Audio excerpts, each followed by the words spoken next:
there's more pros than cons when it comes to installing vertical wall restraints or the I-beams.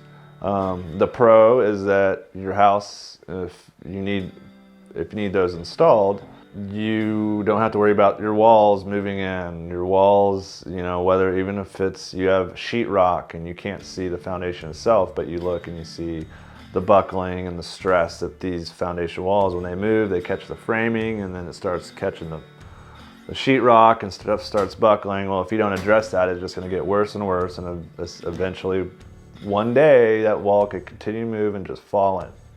We don't see that very often, but it'll cause a much bigger problem if you don't address walls that have moved in a lot, or if they're moving in quick. What we have to do is we have to go in, lift the frame of the home off the house, excavate the outside of the wall, and then push the wall back straight from the inside. And then we'll install I-beams to prevent that wall from moving in anymore.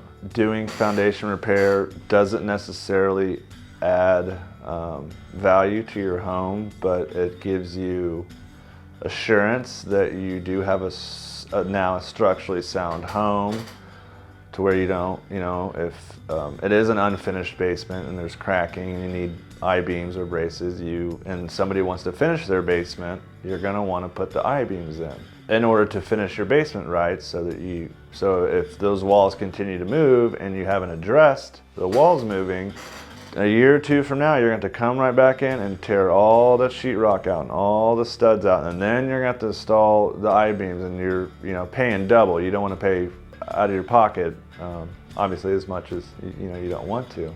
I don't necessarily think there's any cons. It's a steel I-beam that you install on these walls.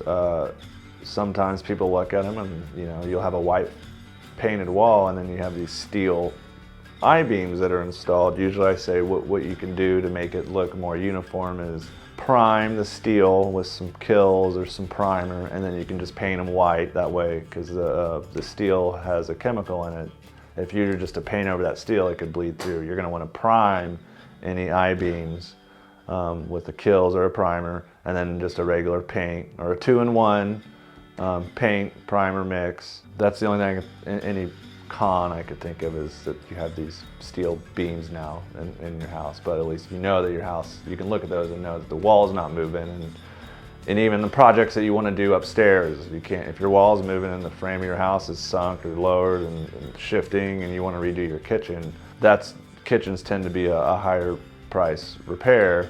So you go in and redo your whole kitchen, you don't address the basement wall underneath it. 6 months, a year goes by, everything starts cracking in the kitchen, and you're having to tear it all out and put in braces when you're doing double work, and that's what you don't want.